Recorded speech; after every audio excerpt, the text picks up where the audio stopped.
À la question « Quels sont les 3 points les plus importants pour la réussite d'une affaire ?», la réponse est simple. Premièrement, la marque. Deuxièmement, la marque. Troisièmement, la marque.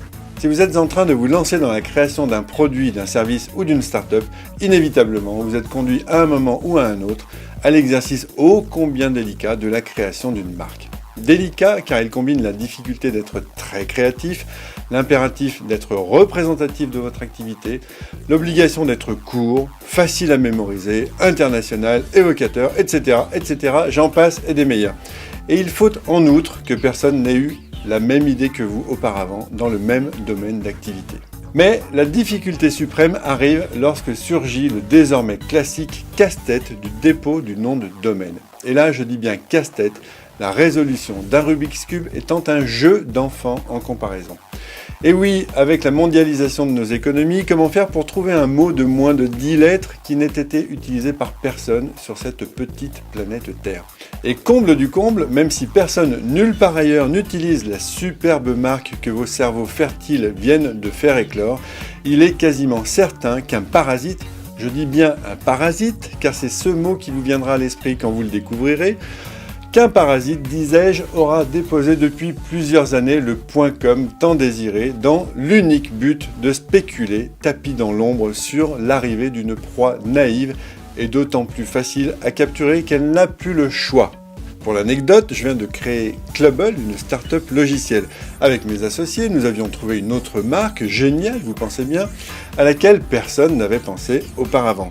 Personne, excepté le parasite, qui, après que nous lui en ayons fait la demande, nous a délicatement répondu que le .com était à vendre pour 65, suivi d'une virgule et de 3 zéros. 65 000 $.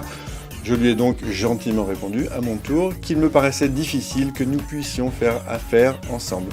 Résultat, nous avons changé de marque. Mais, me direz-vous, pourquoi ne pas avoir fait tout simplement l'impasse sur le .com? Et vous avez raison, il est d'autant plus possible de le faire qu'un nouveau monde est en train de naître sous nos yeux. J'exagère à peine. En 2012, l'autorité suprême de régulation des noms de domaine, l'ICANN, a délivré le droit de création de près de 2000 nouvelles extensions, des plus sérieuses aux plus folkloriques. .paris, .hôtel, .pizza, .sexe, .church, .hiphop, .vodka, .kiwi... Du coup, toutes les fantaisies deviennent possibles. Tartiflette.pizza, Poutine.vodka, Hollande.sexy. Malgré tout, certaines modes se dégagent. Le .me, .me permet de faire des jeux de mots évocateurs. Join me, call me, kiss me. Le .it également. Just do.it, move it, try it. En ce moment, le .io fait fureur dans le monde des startups car il évoque les 0 et les 1, les in et les out.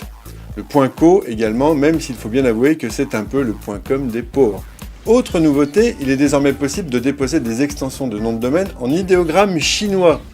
Précisons que la Chine a la plus grosse croissance pour les achats de noms de domaine. Est-ce que ceci explique cela? Donc vous avez raison, toutes ces possibilités permettent enfin de s'affranchir du .com. Et pourtant, cette extension est loin de décliner. Le prix moyen du .com d'occasion ne cesse d'augmenter. Il est passé de 1 500 $ à 2 500 $ en seulement quelques années, et c'est toujours l'extension la plus chère. Elle représente près de 55% du marché de l'occasion, plus que toutes les autres extensions réunies, et cette proportion ne cesse d'augmenter. Il faut croire qu'elle fait sérieux et qu'elle est synonyme de succès. 86 des 100 sites les plus visités selon Google sont en .com. Donc vous pouvez lancer une marque sans le .com, ce n'est absolument pas obligatoire. Mais il vous faudra une certaine dose d'indépendance d'esprit et de persuasion pour expliquer à vos internautes ou vos sponsors que quand ils tapent votre marque en ajoutant .com, ils tombent sur un site qui vend des presse-purées ou des sextoys.